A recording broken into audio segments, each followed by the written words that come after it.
Hello and welcome to video number 2, lesson or topic number 2 inside the lesson regarding the members module inside your Decyphor white label. And we're going to look at the following of members within the network and how that changes content that you see within the app itself.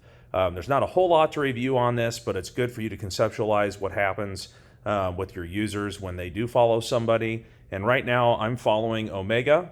And if I go in here to activity, go to see all, inside the activity feed, I can filter by those who I'm following, okay?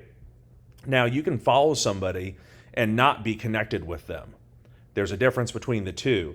Following somebody would just put their content in front of you, but it wouldn't necessarily post everything as in a connection, and you wouldn't be able to message them either.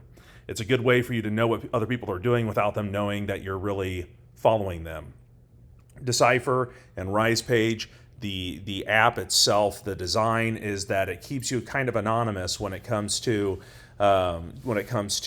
searching on the platform. There is an option for you to create notifications when somebody views your app, or I should say, views your profile within the app. That is an optional feature that you can activate. So if you'd like that, just reach out to us. We can get that done for you. But we have it turned off out of the box because what we're trying to do is create a social networking experience, kind of like the apps you're used to. We won't name it any for obvious reasons, but staying anonymous when trying to network and get out there and see what's going on with other profiles is pretty important.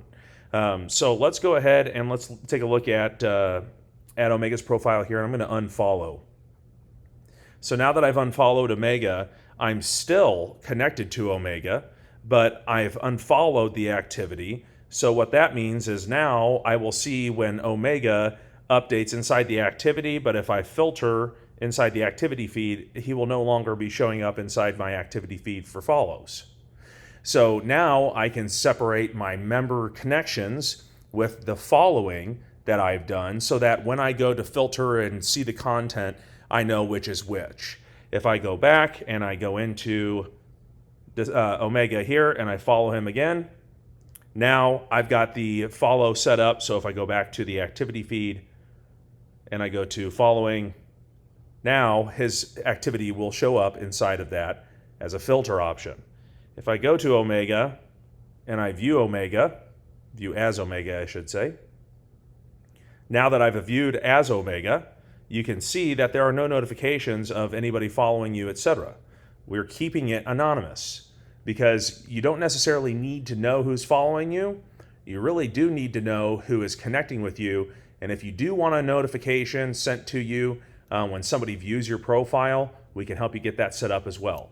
Just remember that. But for the time being, what we have set, or preset I should say, on a basic level for following is that you don't know who's following you, only they know, and it's designed that way to better entice users to get out there and connect.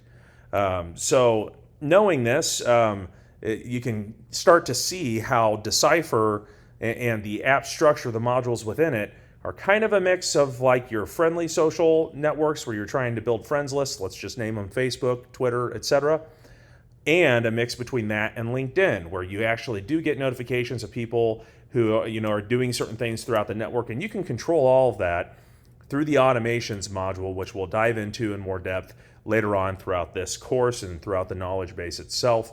There will be multiple references to what you can do using and utilizing the automations module within your own app. Very basic. This was just to give you an idea of what happens when users follow others, how to filter by followers versus connections, and that's all we've got for that. On to the next topic.